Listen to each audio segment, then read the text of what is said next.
जा रही है। ऐसे कौन से वरदान हैं जिनके कारण दरबार की मान्यता देश विदेशों में प्रचलित होती जा रही है? क्यों आज आप और हम उस तोरण द्वार के बाहर खड़े होकर ऐसा महसूस करते हैं कि कोई है जो हमारी बांह पकड़ के हमें जीवन में चला रहा है? क्यों है? जो पहली बार ये कथा सुन रहे हैं उनसे मेरी हाथ जोड़कर विनती, सच्ची श्रद्धा से बैठना। बाबा के दरबार से कोई खाली नहीं जाएगा, लेकिन एक बार इजाजत के रूप में गाना, हरे का तू है सहारा सावरे, हमने भी तुझको है पुकारा सावरे,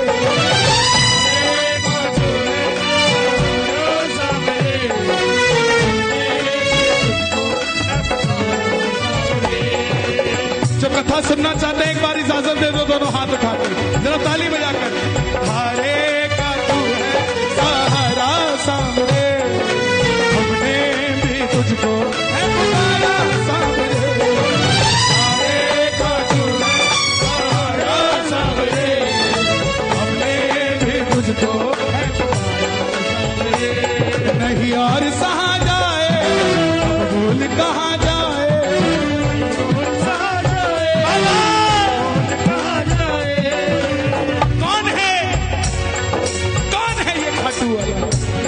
महाभारत का युद्ध हुआ पांडवों और कौरवों के बीच।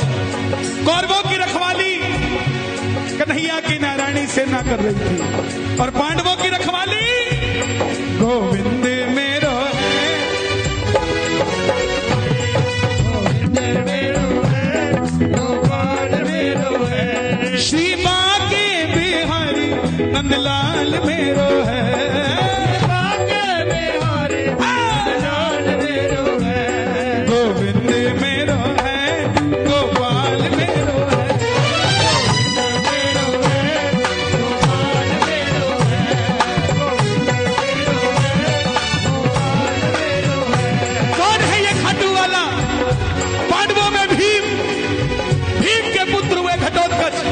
और घटोत्कच के पुत्र हुए बर्बरी, बर्बरी, बर्बरी, बर्बरी, बर्बरी, बर्बरी, बर्बरी, बर्बरी, बढ़िया महाबली बर्बरी की बाल बर्बर शेर की तरह थे, घुंघराले, इसलिए नाम पड़ा बर्बरीक। जन्म लेते ही 14 बरस की आयु ग्रहण की और जैसे डॉक्टर का बच्चा डॉक्टर बनने की सोचता है, इंजीनियर का इंजीनियर, क्षत्रिय परिवार से थे, कुछ शक्ति प्राप्त करने की सोची। माता मौरवी के लाल है, बोलिए मौरवी नंदन की, मौरवी के लाल की जय हो, जय हो, जय हो जी, मौरवी के लाल की जय हो, जय हो, जय हो जी, मौरवी के लाल की जय हो, जय हो, जय हो जी, मौरवी के लाल की जय हो, दोनों हाथ उठा के, मौरवी के लाल की जय हो, जय हो, जय हो जी, मौरवी के लाल की जय हो, जय हो, जय हो जी। मन में आया कि अपने पास भी कोई शक्ति होनी चाहिए।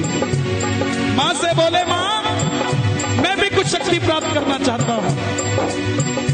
मौरवी मां कामाख्या की उपासक थी, जो गुवाहाटी में कामाख्या वरदे देवी नील पर्वत वासिनी तुम देवी जगदम मात्र योनि रूपेण संस्थित हो। बोले कामाख्या मैया की। मौरवी ने बर्बरीक से कहा कि बेटा जाओ मां दुर्गा की तपस्या करो, और शिव के बिना शक्ति अधूरी, शक्ति के बिना निकल पड़े बर्बरीक। भोले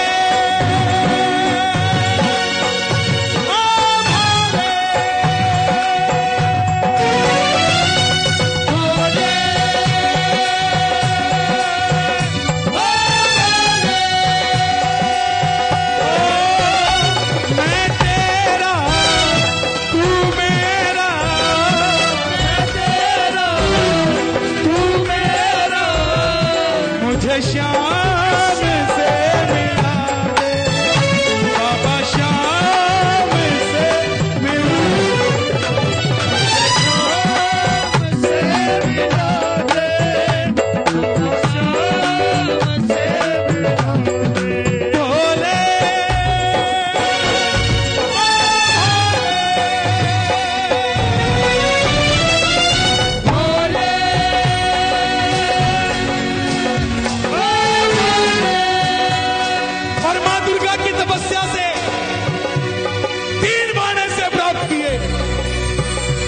से तीनों लोग जीत सकते थे।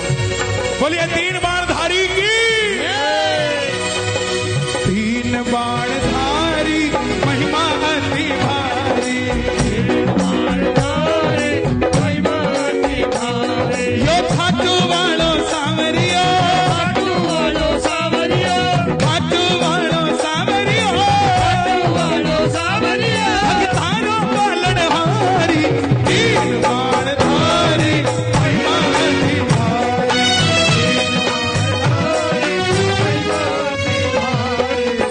शक्ति आ गई। मां से कहने लगे, मां मैं इस महाभारत के युद्ध में भाग लेना चाहता हूं। मां ने सोचा मेरी आवाज इतनी कर दो कि पूरे हथरस में कथा चली जाए। मां ने सोचा पांडवों के पास तो सिर्फ कन्हैया है और कौरवों के पास उनकी सेना है, तो कहीं पांडव कमजोर ना रह जाए। मौरवी ने कहा जाओ बर्बरी, लेकिन जाने से पहले दो वचन देकर जाओ। पहला वचन हरे का तू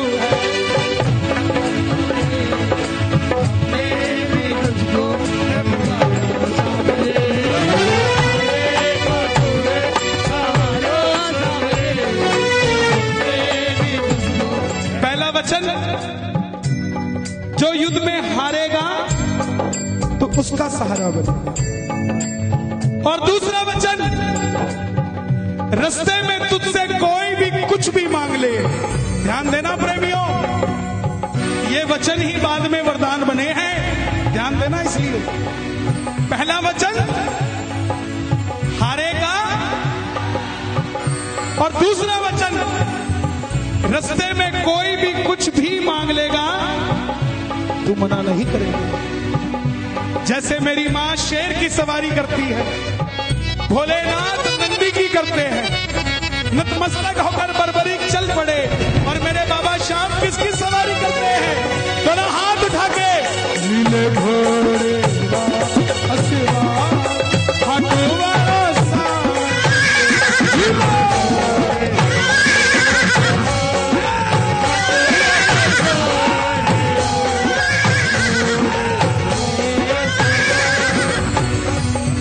जो जलने से पहले ये हथरस था, जो जलने से पहले ये सजावट थी, जो जलने से पहले आप और मैं इंसान थे, जो जलने के बाद ये खाटू धाम हो गया है, ये श्याम बाबा का मंदिर हो गया और वो हनुमान जी महाराज हो गए।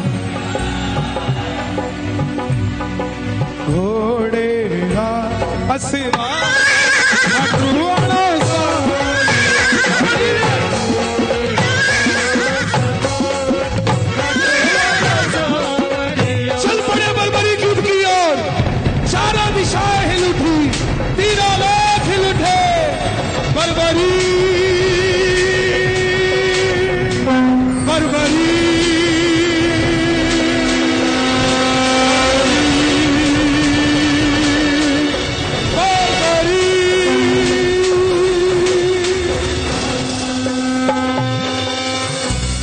युद्ध में खड़े हो गए।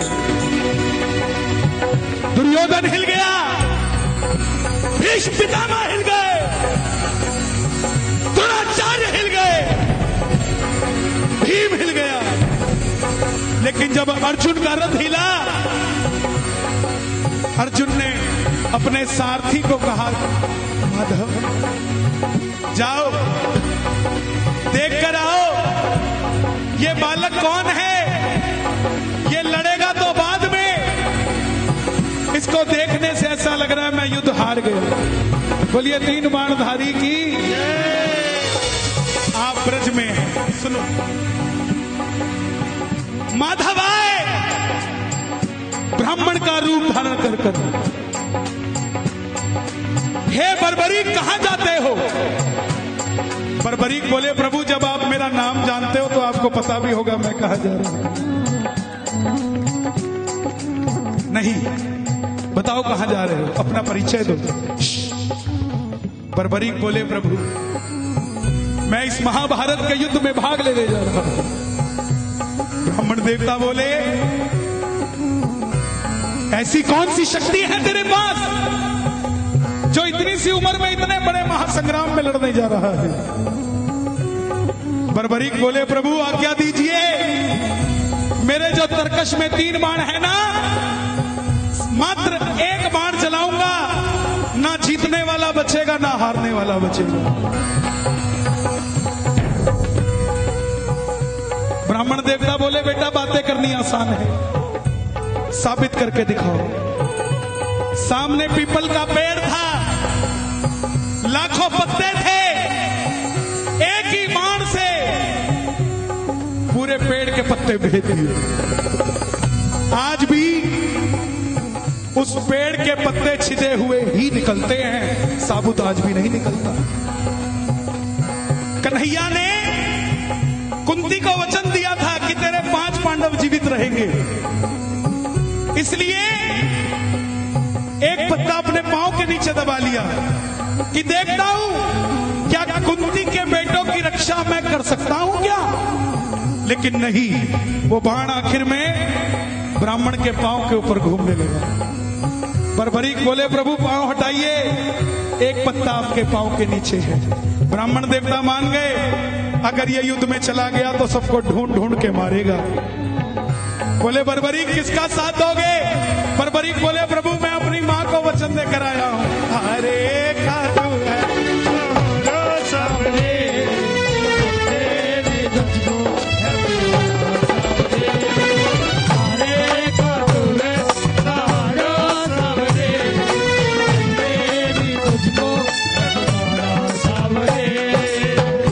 ब्राह्मण देवता बोले ये कैसा वरदान,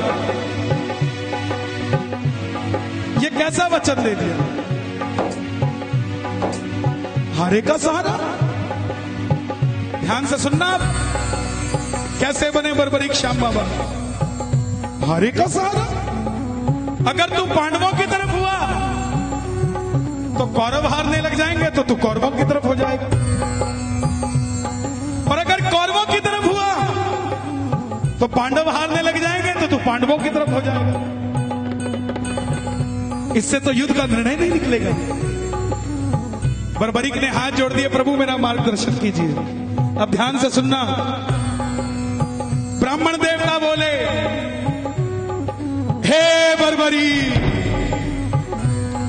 कलयुग में इस धरती के कल्याण के लिए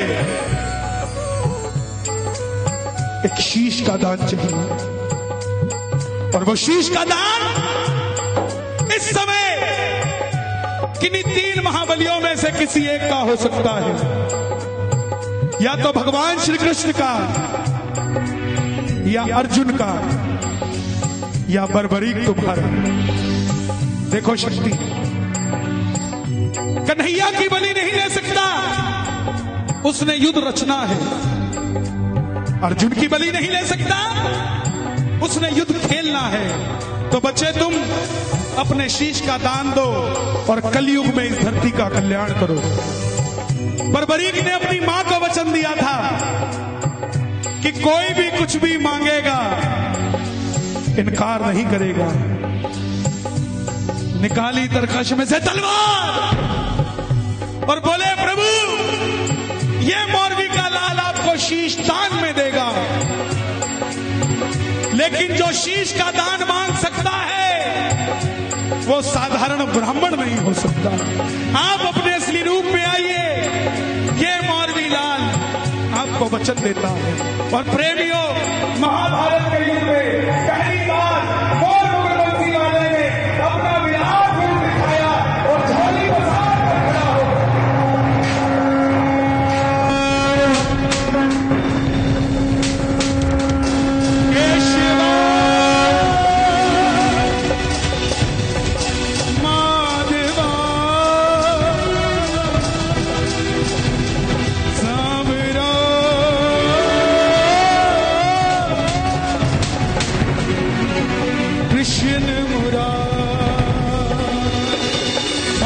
शीश का दान मुरली